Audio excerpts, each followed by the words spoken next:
Welcome to today's episode of Positively Geared. Good to see you, Lloyd. Hi Alex, how you going? I'm really well. Lloyd, we had a great guest in the studio, Ziggy Ziegler. We had a really good chat with him about what he's doing in the design space in terms of his studio. Building upon that episode, we've got another great guest in the studio with us today, Ben Humel, director of Humel Architects. He's been in the industry now for 3 decades. Welcome, Ben. We're really delighted to have you. Yeah, hi Alex. Thanks for having me. So Ben, tell us a bit about your story. Well, the story started basically 3 generations of architects in the family, grandfather, father and me. So I suppose I've been brought up to do that type of work. At a young age, I was introduced to all sorts of properties, building types and construction systems, and I followed in the father's footsteps to the present day. How much of a choice did you have in your career? Well, I had plenty of choice, but I think the father was a pretty strong-minded individual and I was guided down that path.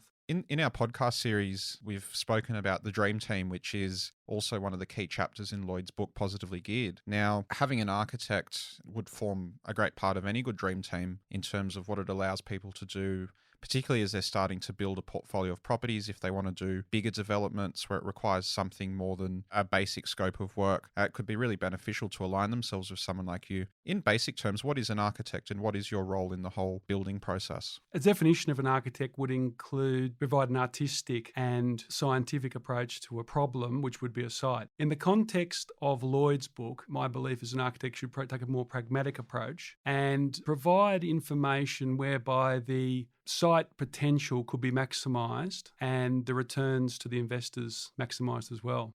And building upon that, Ben, and you said it yourself, a lot of people perceive an architect as somebody that draws up plans.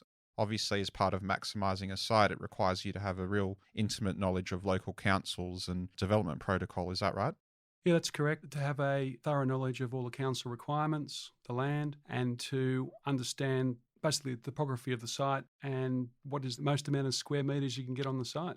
So Lloyd, obviously over the years, we talk about your first duplex development you did, and obviously today, fast forward 2 decades in the industry and being a property investor, have there been times where you've really found it beneficial to work with somebody like Ben or have that contact available? Yeah, absolutely, Alex. As Ben said, architects do need to know exactly what can fit on the block. And there's a thing that council requires, which is the FSR, which is the floor space ratio. You've got a block of land there. There's a maximum footprint that you can actually have on the block. And this can come down to people wanting to build either an investment property or their dream home. They might want to build something really big on that block, but council may not allow that. So that's one thing that you need to check out. Architect needs to be across all those things. And then also when it comes down to realising exactly how big the dwelling is going to be, then how big are the bedrooms going to be, how many bedrooms you can fit there, living spaces, and then how to design it for maximum benefit. And as Ben said, having a property that is designed for the maximum returns is really important. So it's about how the whole floor plan actually flows and how it works in terms of the configuration of the bathrooms and the living spaces and the bedrooms and etc. And Ben, what's your personal experience or professional experience in the space? If we can just stay on the tangent of possibly building or designing for maximum return, do you have some design principles that you typically work on in terms of for people that might be looking to embark on their first duplex development or a sort of medium density project that can allow them to get the most out of their investment? On the slight tangent to that point, it would be critical to have an architect that was familiar with the latest planning regulations. These days, the state government environmental planning policies include for developments which might not necessarily be in the local council environment and codes. So an architect familiar with the state government requirements, I would suggest would be absolutely critical at this point, in that they are bringing out different planning regulations to the local planning council. So it's all very well to understand local requirements, and 90% of the time you may well follow those. There's also the interpretation of those requirements over time. So a draftsperson might become very set in their ways and they might roll out the same plan over and over, whereas you'd hope from an architect that they're keeping abreast of different requirements and the interpretation of those to maximise the site.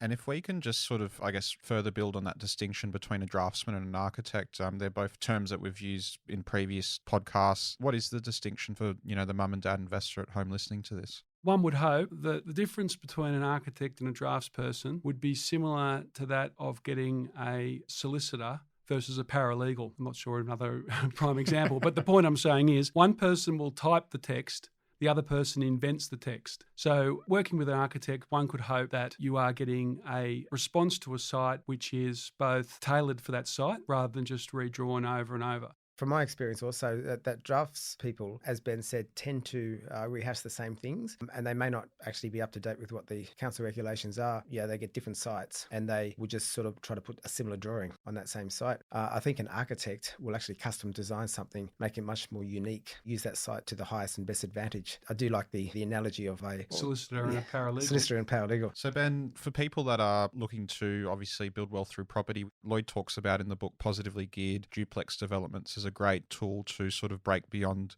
the typical mold of just buying investment property after investment property. There's a few reasons why, Lloyd, which you possibly can shed some light on in a moment. But in your vast experience, having probably worked on, I'd imagine, a whole variety of projects from freestanding home through to medium density apartment constructions, what's the most important things that people should be looking for before they embark on a big project like that? I agree with Lloyd that the duplex is an excellent tool to move forward in terms of your financial stability. Whether they're side by side or under and over would need to be considered in terms of first floor, second floor. But generally speaking, the ability to, obviously buy the site and have two titles on the one, or strata titles or company titles or whatever the case may be on the one site is an excellent proposition. The things you'd be considering is, how does sunlight enter into those two dwellings, the yard space that they might have, access to those amenities of the site. So it's very important to consider the site in terms of its topography as well. I remember when I did my first duplex that I just had the plans, I had the site and I just went to a builder and the builder had a draftsperson. They just sort of did the design there. When I submitted that into council, the council actually came back making a few requests, and one of them was they wanted the sun to come in a different way to the living room. So they actually asked for some plan changes along with the topography, I guess with the way the property itself would be positioned on the block and everything. So I think if a little bit more planning was done with, I guess maybe an architect or something a little bit more experienced up front, I wouldn't have had those sort of delays with that initial investment. Alex, I remember when I did my first duplex and I just engaged a builder and the builder just used their own draftsperson to do the plans. When we submitted the plans to the council actually came back and requested a number of different changes. And I think the draftsperson was a bit inexperienced and probably just put something that was a little bit stock standard on site. Luckily, it was actually to my benefit that the council requested some changes, which included having the sunlight come in a different way and stuff like that, because that was to my benefit. But yeah, we did have to have those changes because the plans weren't done to council's liking in the first place. So Ben, we've previously had a local builder on, and it was great getting sort of their side of the overall process in development. I'm going to ask you the same question which we asked them, which is basically from your perspective, how important is the relationship from your end with a builder?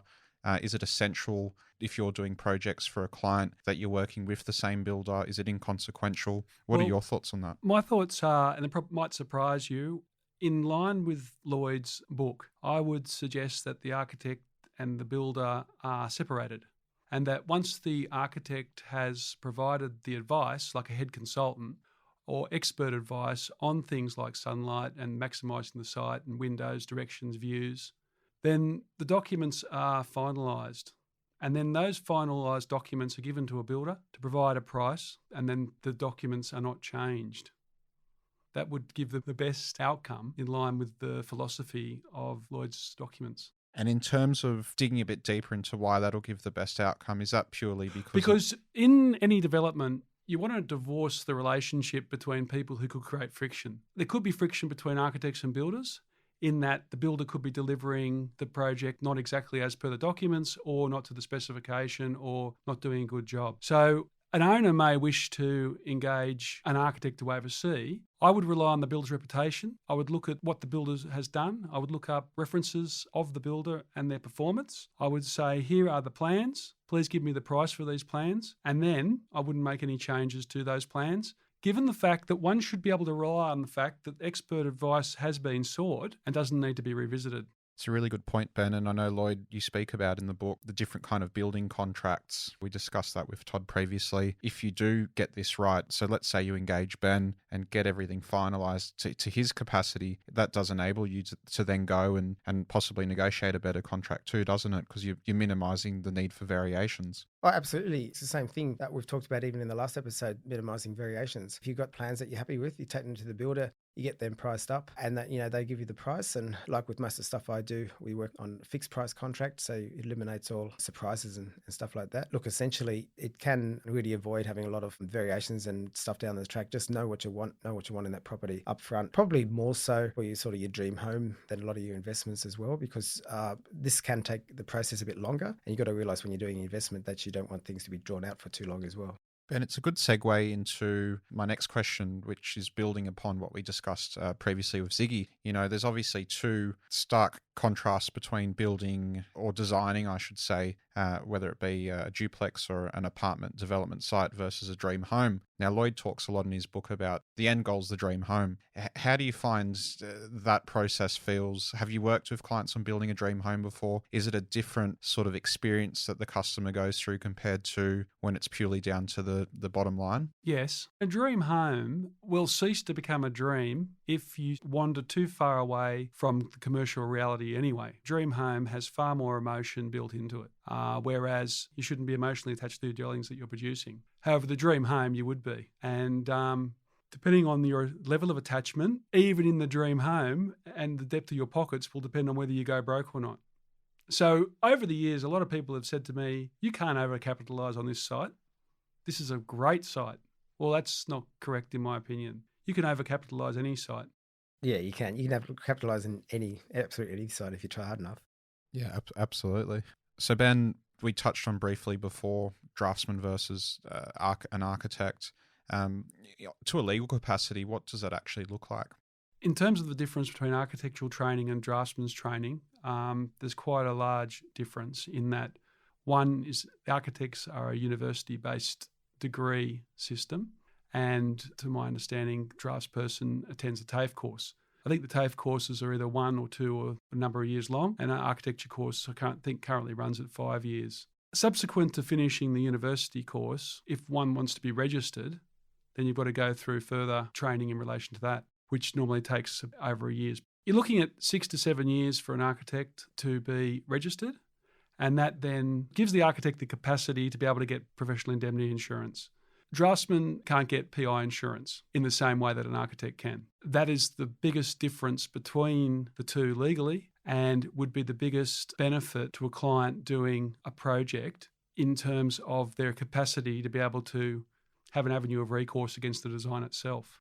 And in what instances, just staying on the legal tangent, for some people that might be listening and in the back of their minds have been a concern or just a thought that's been hovering, what are some of the things that I suppose in your field you need to make sure that you're doing or not doing to avoid any instances of recourse? Well, it comes down to the systems you have operating in your office, and you can go from very few systems up to, Australian standard versions, ISO 9001 systems of quality control. However, somewhere in the middle is probably the place to be for cost and mitigation of risk. Lloyd, over your past 2 decades building your portfolio and helping so many others do the same thing, have you actually been faced with instances during builds where you've needed to sort of decide who's more appropriate to engage in the design process? Occasionally, but generally it's a matter of really checking the area, the builder, because sometimes builders themselves actually have a good architect on board. Others just have, maybe just a drafty. They call them drafty, but draft person. And you really need to look at what they have designed. It's a matter of really looking at their designs and whether they can actually do custom design stuff, or whether you do need to make sure you engage an independent architect. And it depends on the standard that you're trying to create. And what I mean by that is not that sometimes we choose to do a good one and other times we don't. But depending on the area that we're building in, if we're building a premium quality because we're surrounded by premium homes, then we're going to really want to do a really nice custom designed home that might be a double-story duplex and all sorts of things with all the bells and whistles, as opposed to some areas and you get away with something that's a little bit more on the basic side. I heard of many instances over the years where an architect or a designer's delivered plans to a builder and, they've sort of got them and said, oh, wow, this should be fun putting it all together. Obviously, beyond just designing something which looks great, obviously you guys need to make sure that it's functional, it's feasible from a structural perspective too. Is that correct?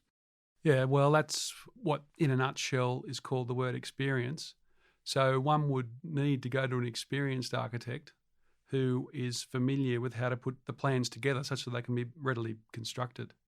And in terms of your involvement with council, how important is it for you to stay abreast of changes to local development protocol and all that sort of stuff?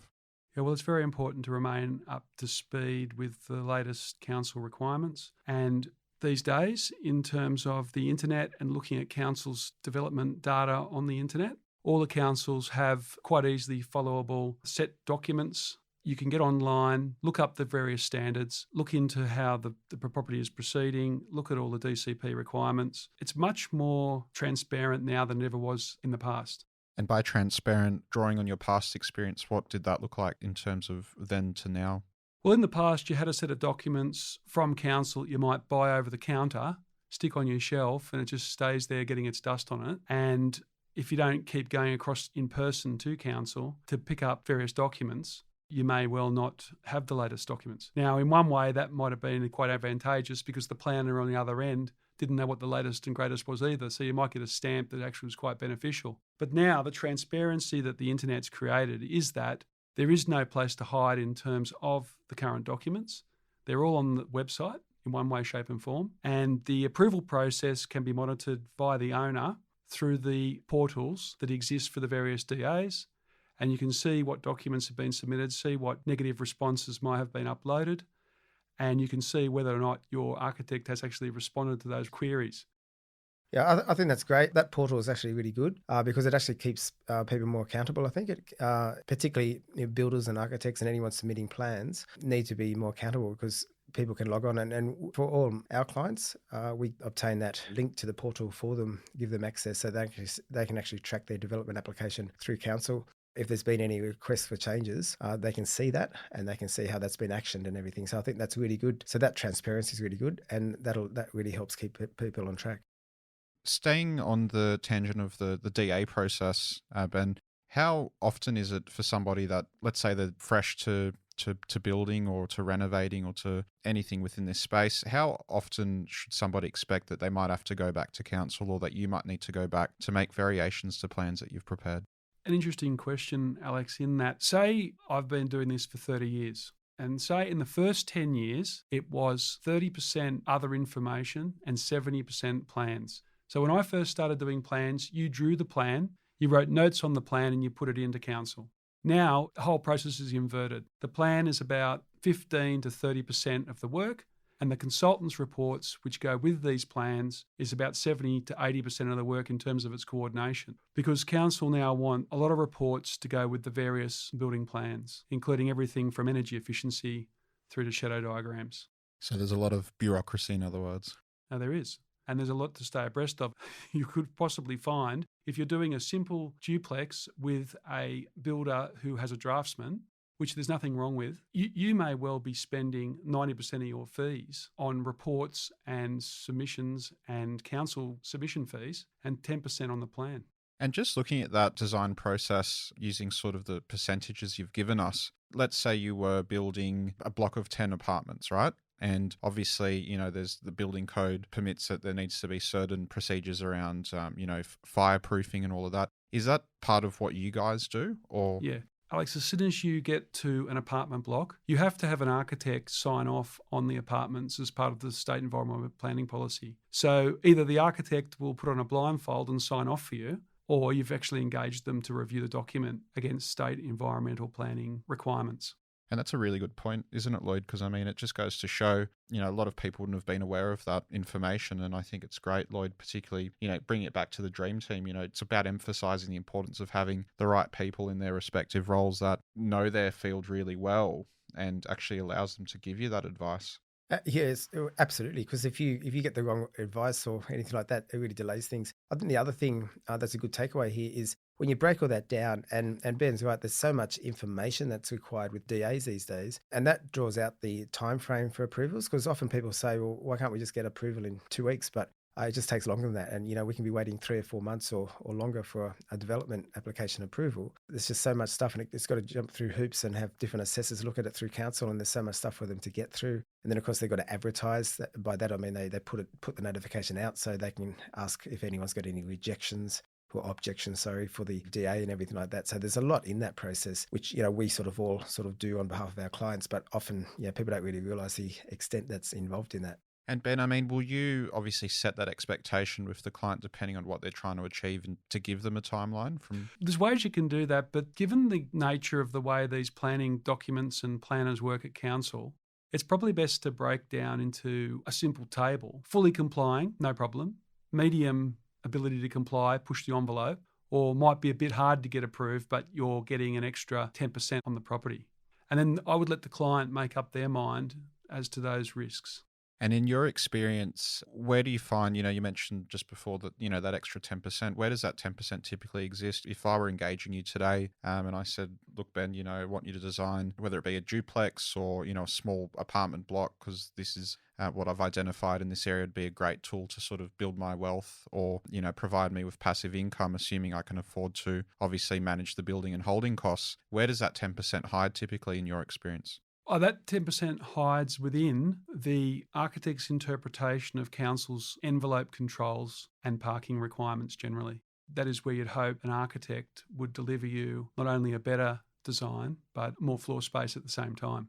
Lloyd, obviously, when you're looking for clients looking to help them buy an investment property, me on the other side of the fence, all those things, as Ben just mentioned, they make a big difference, don't they? All the little 1%ers. Absolutely. And when it comes down, to an investment property, it comes down to the numbers. And you've got to make sure that you're getting, everything done for the best numbers, that you're going to get the best return, but you're also making the highest and best use of the land, because at the end of the day, you don't have an efficiently performing property, then you're not going to get the, the best numbers in terms of rental return or equity out of that, or sales price out of that property. So all those things up front really count for a lot, and try to keep those costs down, but you don't want to cut costs too much, because that could cost you more in the end. So having the right people on your team to advise in the first place is really important. And Ben, how involved will you guys be in terms of obviously giving some guidance around building costs as a construction cost? But before they get to that point, do you advise your customer on, okay, well, to do this is typically what it could cost you to do, so on and so forth?